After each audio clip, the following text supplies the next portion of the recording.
No, señor. Buen día. Aquí estamos en directo, en vivo, con el cafecito después de la Semana Santa.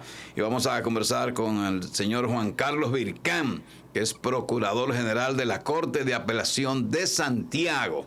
Iliana Rosario y Jaime Tomás le estaremos acompañando como es habitual. Buen día, licenciado. Buen día, don Jaime. Buen día, Iliana. Y con ustedes a toda la teleaudiencia que sigue este programa. Bueno, Gracias. aquí hay un tema para comenzar, y es el caso de un juez de la jurisdicción de Valverde, que está señalado como parte de un accionar de violencia intrafamiliar.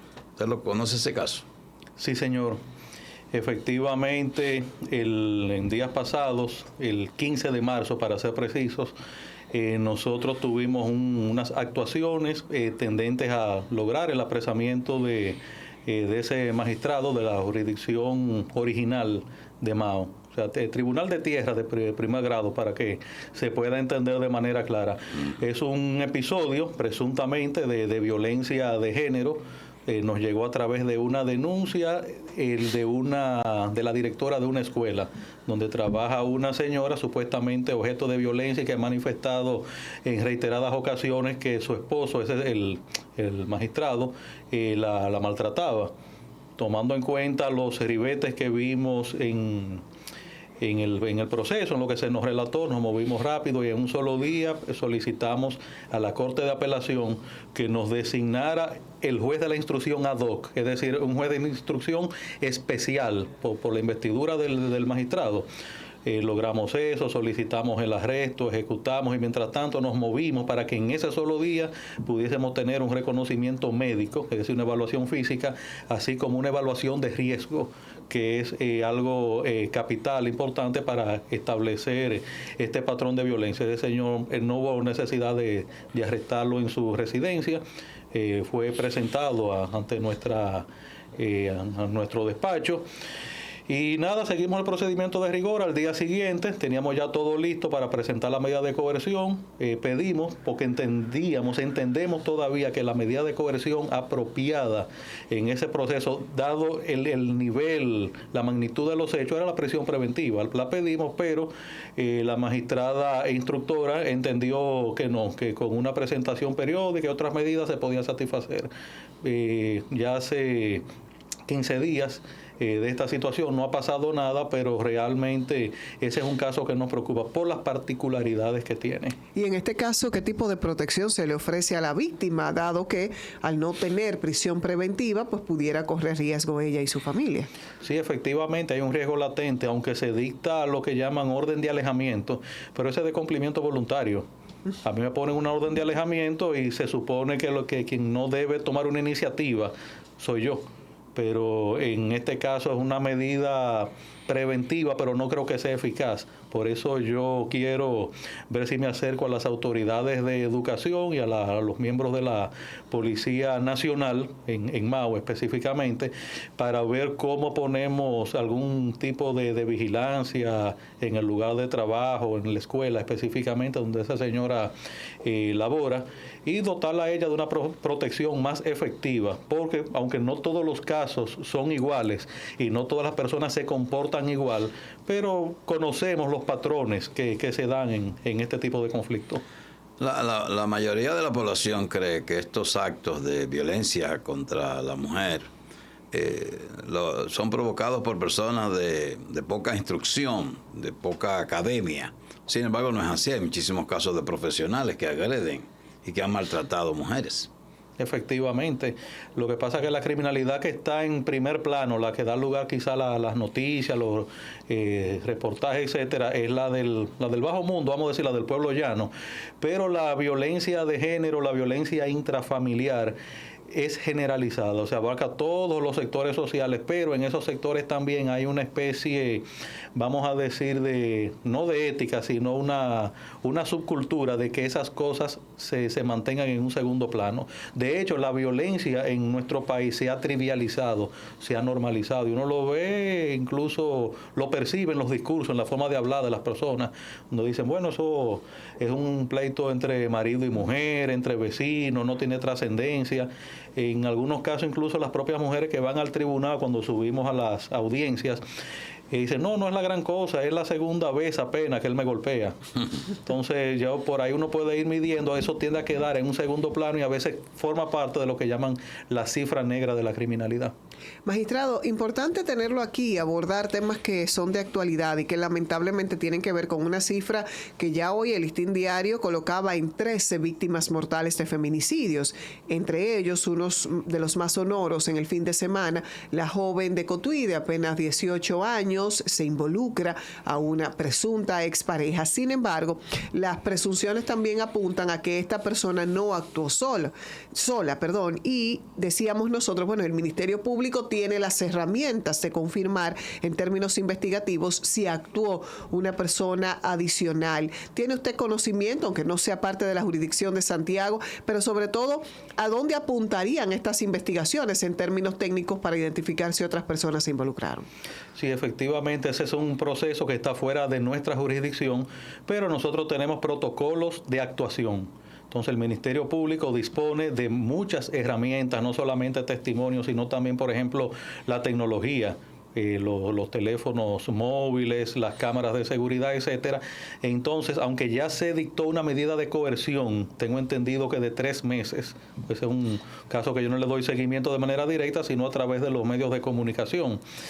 Dentro de ese plazo de 3 meses o de 6 meses, el Ministerio Público puede desplegar herramientas investigativas, buscar testigos, buscar personas allegadas que conozcan a la presunta agresora o que hayan conocido a la víctima, y con eso va a presentar un acopio, vamos a decir, de pruebas para sustentar una acusación. O sea, hay un plazo prudente todavía donde un Ministerio Público diligente puede investigar y profundizar las raíces de este caso.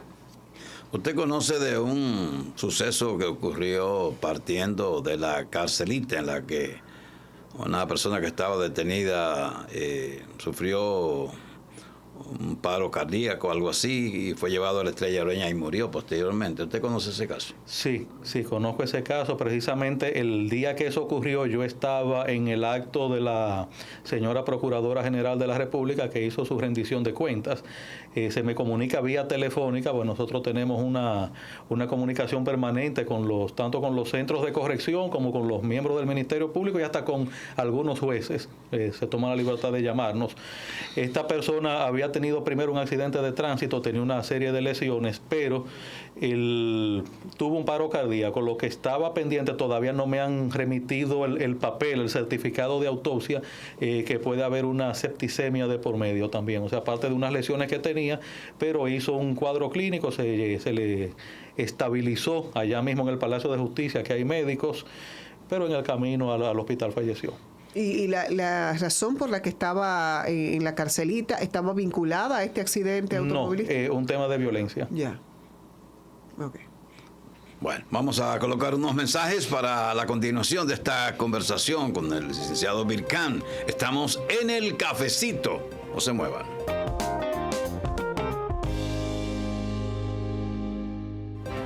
Bien, seguimos esta conversación con el señor Juan Carlos Vircán, que es Procurador General de la Corte de Apelación de Santiago. El tema carcelario se ha proyectado en estos días mucho más después del incendio que en principio se dijo que era fruto de un cortocircuito. Lo dijo, parece que el director de prisiones el mismo día, un rato después de iniciado el incendio. Pero que ahora se conoce detalle de que no, de que eso pudo haber sido provocado por gente que está dentro, por reclusos.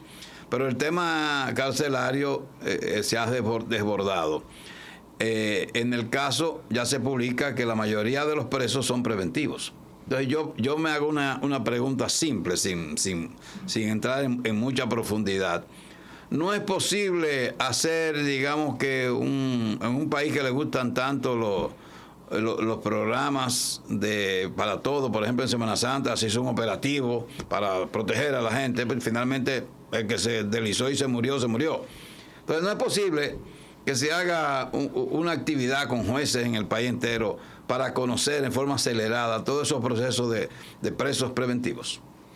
Sí, siempre es posible. Pues desde la perspectiva del Ministerio Público, nosotros tenemos plazos para llevar a cabo una investigación y presentarlo oportunamente. En el segmento anterior, yo le comentaba, a raíz del caso del magistrado de Mao, que todas nuestras actuaciones se hicieron en un único día.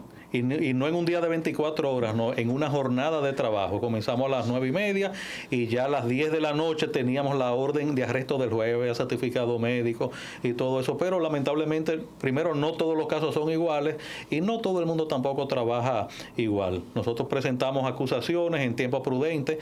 Hay acusaciones un poco más complejas donde tenemos que solicitar prórrogas, pero hay un tema práctico y es el de los abogados.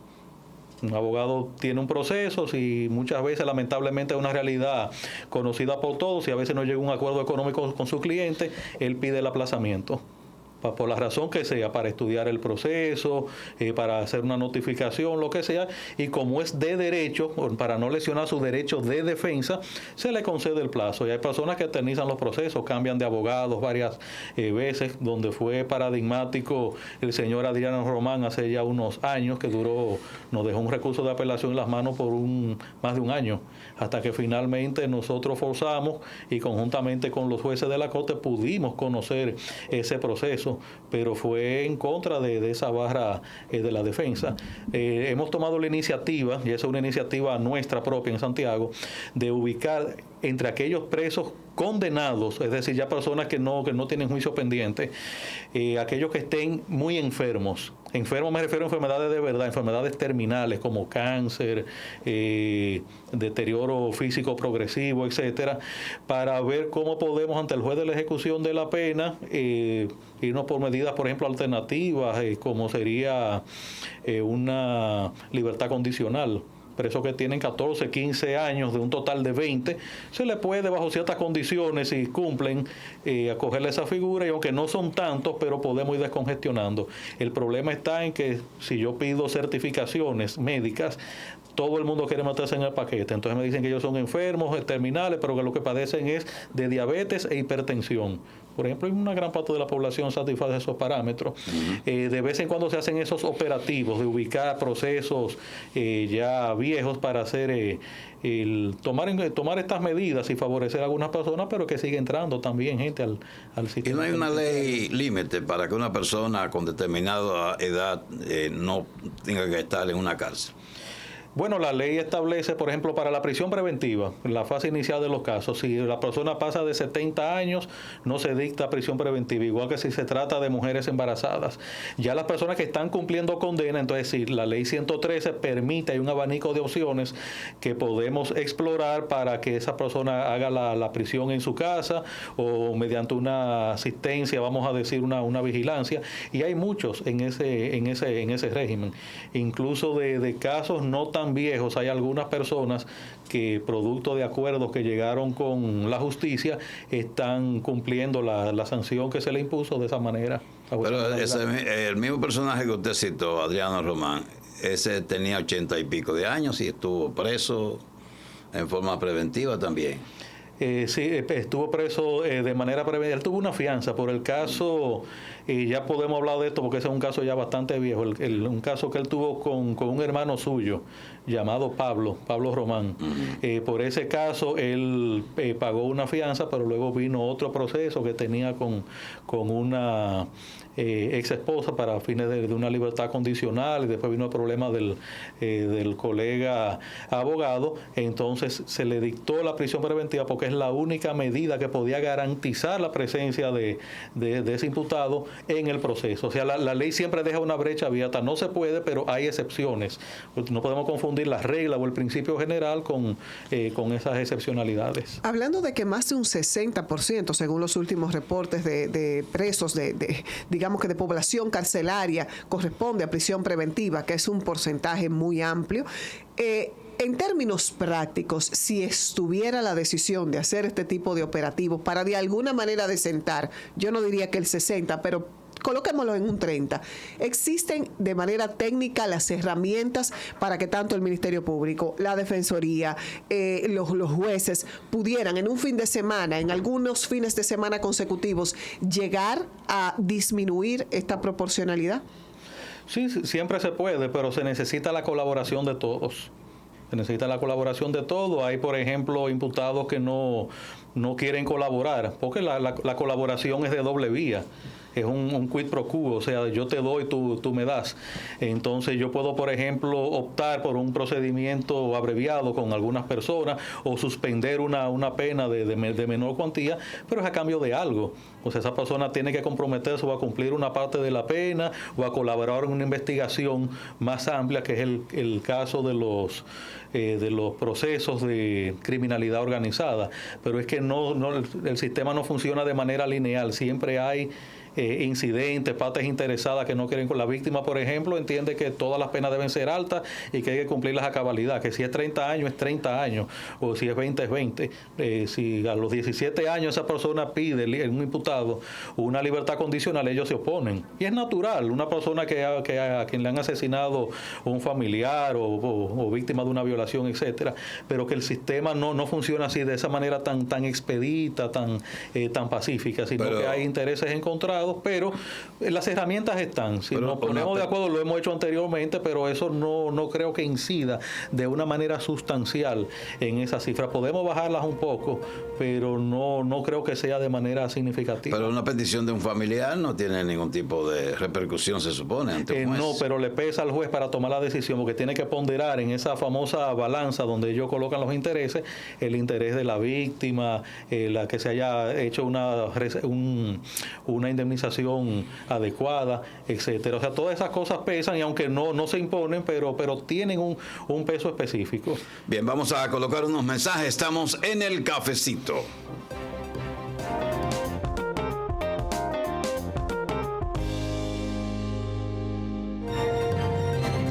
Bueno, estamos conversando con el señor Juan Carlos Vircán, Procurador General de la Corte de Apelaciones de Santiago. El Diario Libre publica hoy una especie de reportaje y dice que la unión de ambos sistemas, el nuevo modelo penitenciario con el modelo tradicional, que se ha unido, y eso lo que ha provocado es un desastre, que el viejo sistema ha arrastrado al nuevo sistema. Sí, efectivamente, cuando se creó el nuevo sistema penitenciario, los avances no se hicieron esperar. Tendríamos que indagar a ver, tanto en la Procuraduría General de la República como en la Dirección de Prisiones, cuáles fueron los criterios administrativos, en este caso de eficiencia, de eficacia, de manejo de recursos sobre todo, para esta unificación. Porque lo ideal es que con el paso del tiempo todas las cárceles o centros de internamiento correccionales del país estén bajo un único sistema, que sea el modelo moderno al que todos aspiramos, como funciona, por ejemplo, la cárcel de Rafey. Pero ahí tendríamos que ver cuáles fueron los criterios que tuvo la Procuraduría y específicamente la Dirección de Prisiones para dar este paso en el plano administrativo. En cuanto a Rafey, aunque a nosotros no nos gusta mucho hablar de la cárcel, en Rafey nosotros no tenemos mayores problemas ni con sobrepoblación, estamos por debajo de los parámetros establecidos, los servicios que se dan allá están funcionando, me refiero al tema de la comida, los internos trabajan en ciertas labores, incluso hay zonas francas que han hecho acuerdos. Recuerdo el señor Ulises Rodríguez, el alcalde electo, sirvió de intermediario conjuntamente con el senador, el ex senador, o el senador Eduardo Estrella, para producir artículos en la cárcel, y voy a dar una especie de primicia, tenemos proyectado que en un futuro próximo se pueda llevar estos productos hechos en la cárcel, artesanía, madera, etcétera, para venderlos al público y que los internos puedan tener ahí un ingreso para ellos y para su familia.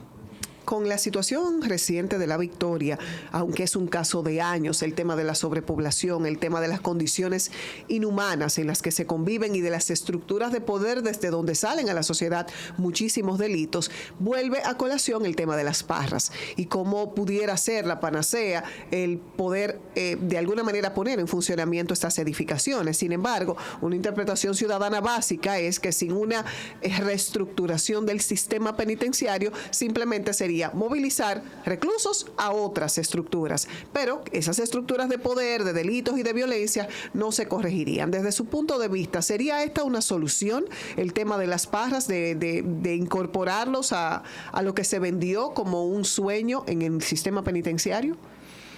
Bueno, lo primero es la Procuradora General en sus memorias la semana pasada dijo que no es posible terminar, en ese momento no era posible terminar el tema de las parras porque algunas de las personas y empresas que estaban trabajando en esa estructura tienen un proceso abierto. Entonces yo no puedo simplemente quitarles, por ejemplo, de la mano un contrato porque estaría lesionando derechos. Hasta que ese tema no se resuelva, no se podía terminar. Sin embargo, también aclaró que lo relativo a la terminación de la construcción de ese centro pasó al Instituto de la Vivienda, incluyendo los fondos que tenía la Procuraduría asignados.